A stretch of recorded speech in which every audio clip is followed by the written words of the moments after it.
Bonsoir à tous, j'espère que vous allez bien et que vous avez passé une belle journée.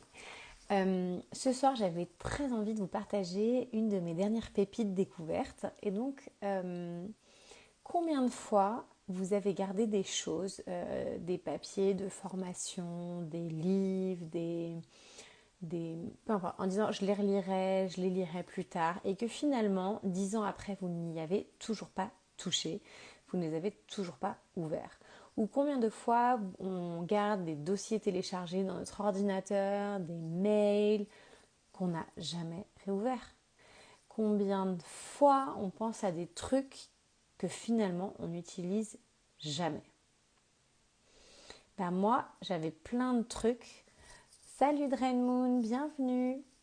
Il y avait plein de choses que je gardais dans mon bureau, dans mon ordinateur, et je suis en pleine phase de désencombrement.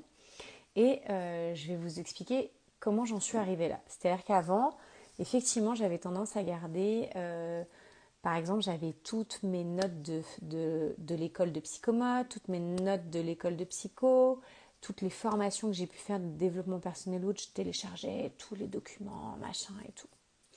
Et en fait, je le faisais par peur du manque, par peur de rater quelque chose, d'un jour en avoir besoin. Mais parce que j'avais oublié une chose, c'est qu'en fait, chaque chose qu'on va voir, lire, entendre, écouter, toucher, peu importe, on va la voir au bon moment, quand c'est le bon moment pour nous, quand ce sera intéressant pour nous. Et donc du coup, le fait d'avoir cette clé-là, ça m'a permis de me dire que si ce livre-là, je ne l'ai pas lu, alors je fais marcher aussi un petit peu mon intuition, mais il y a des papiers de formation que je garde alors que je les ai déjà faites, qui servent strictement à rien, qui sont des questions qu'on m'a posées à l'époque. Je veux dire, j'en ai plus eu besoin. Ou vous savez, tous les enregistrements qu'on peut avoir sur Facebook ou Instagram et qu'on regarde jamais. En fait, l'information, elle vient au bon moment. Et du coup, c'est très drôle parce que ce soir, pour vous donner un exemple, j'avais une conversation avec une amie qui me dit « Souviens-toi, l'enfant, comment il exprime l'émotion ?»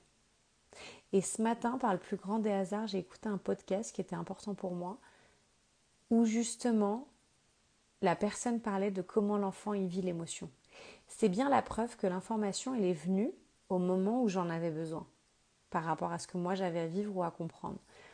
D'ailleurs, combien de fois vous avez réouvert un livre et vous êtes tombé sur la citation ou le passage que vous avez besoin de lire parce que c'était le moment pour vous? Combien de fois vous avez relu un livre et qu'en fait vous avez compris autre chose, ou vous avez revu un film et vous avez compris autre chose? C'est parce qu'à ce moment-là, vous aviez besoin d'entendre autre chose. Pour vous donner un autre exemple, ceux qui me connaissent, vous savez que j'adore Kung Fu Panda. L'autre jour, je dis à un des footballeurs que j'accompagne, est-ce que tu as vu Kung Fu Panda? Il me dit, je l'ai vu hier soir. Puis c'est hallucinant.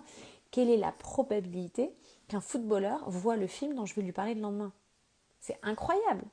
Donc en fait, j'ai fait de l'espace. Enfin, je suis d'ailleurs toujours en train de faire de l'espace pour être très honnête avec vous, parce que je suis partie du principe que ce que j'ai pas vu depuis très longtemps, etc., c'est que c'est plus le moment, c'est passé, ou je reviendrai dessus si je dois revenir dessus.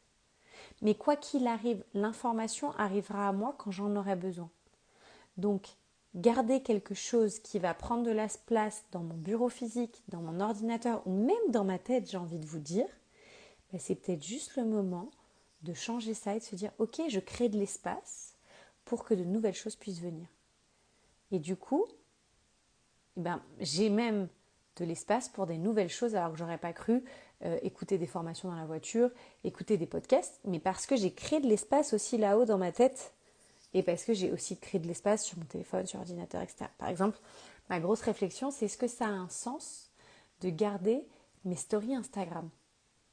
Puisque de toutes les façons, elles sont dans mon téléphone. J'ai peur de quoi? Je peux les refaire, je vais changer, je vais évoluer. Est-ce que ça a un sens? Voilà. Pour tout être honnête, j'ai pas encore passé le cap de les supprimer. J'ai pas encore répondu à ma question, donc je vais y travailler. Mais vous voyez ce que je veux dire? C'est quelque chose d'évolutif. Je ne sais pas si ça vous parle, si c'est quelque chose que vous avez vécu. Dry Moon, je ne sais pas si ça te parle d'avoir gardé du matériel que finalement tu n'as jamais utilisé, que tu as fini par donner, parce que si tu es honnête avec toi-même, tu sais que tu ne vas pas l'utiliser. C'est pareil. Donc en fait, en résumé, c'est combien de fois on s'est dit qu'on allait réutiliser, relire, revoir, réécouter des choses qu'on n'a jamais relues, revues, réécoutées, réutilisées ou utilisées tout court, qui ont pris de la place physiquement dans nos maisons, dans nos bureaux, dans nos ordinateurs, dans nos téléphones et dans notre tête. Et qu'en fait, en comprenant que tout viendra au bon moment, eh ben, on a créé, et donc en vidant, eh ben, on a créé de l'espace et de la place pour que les choses qui doivent nous venir nous arrivent et viennent jusqu'à nous. Donc voilà ce que je voulais vous partager pour ce soir. J'ai hâte de lire vos commentaires. N'hésitez pas à me donner des feedbacks pour que je puisse aussi m'améliorer. Ça fait partie du jeu. C'est aussi pour ça que je fais ce défi-là. Donc j'ai hâte de vous lire. Je vous souhaite une belle soirée. Je vous dis à bientôt. Des bisous.